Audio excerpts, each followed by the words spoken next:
Well, during another chaotic day at Toronto City Hall, Mayor Ford announcing that he plans to sue several former staffers who made allegations against him in police documents. So, for more on this, we're joined by Vancouver lawyer Tom Hakemi. Threatening to sue. Is he just bluffing?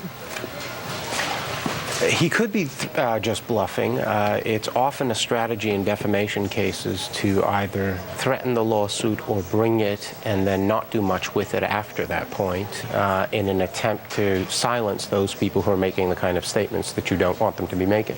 Pretty easy to say you're going to sue somebody, and I suppose it's pretty easy even to file the documents to begin a lawsuit, even if you have no intention of following through on it. It's relatively easy to do those things, and I suspect he would be able to do it if he wants to.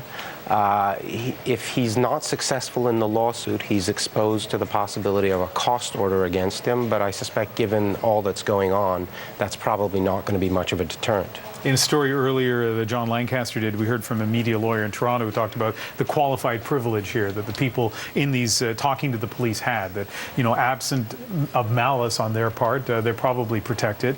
Also, you have the issue of how do you bring down Rob Ford's reputation in the eyes of the public. What's your sense? It feels to me like on the merits, it wouldn't seem like a strong case here, defamation lawsuit against these people.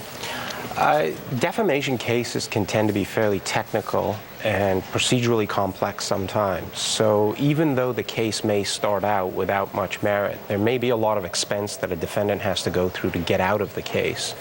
So you're absolutely right about that aspect of it. With respect to the defenses, qualified privilege is definitely going to be one. Truth is always a defense to defamation, and they may be able to make that out here.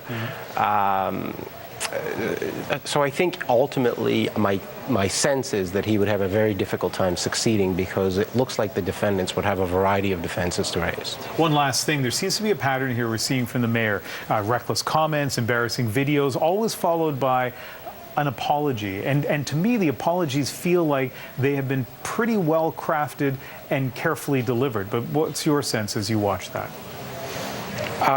I think my sense is probably about the same as yours. I mean, a plaintiff in a situation that the mayor would find himself in probably doesn't have a whole lot of reason to go apologize. What you sometimes see in defamation cases is that a defendant may shortly after a lawsuit is brought or threatened then apologize, and that's usually an effort to mitigate the damage that's been done to the reputation. In this particular case, I think Rob Ford may be doing what he's doing for reasons other than the defamation case. We have just a few seconds. If he were your client, would you just tell him to try to stop talking in front of the camera?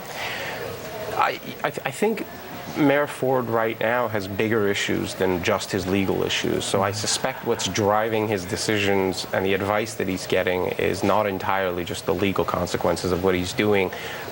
If the only issue before us were the legal issues, I suspect that would probably be good advice for him. Tom Hakemi, thank you very much for speaking with us. You're very welcome.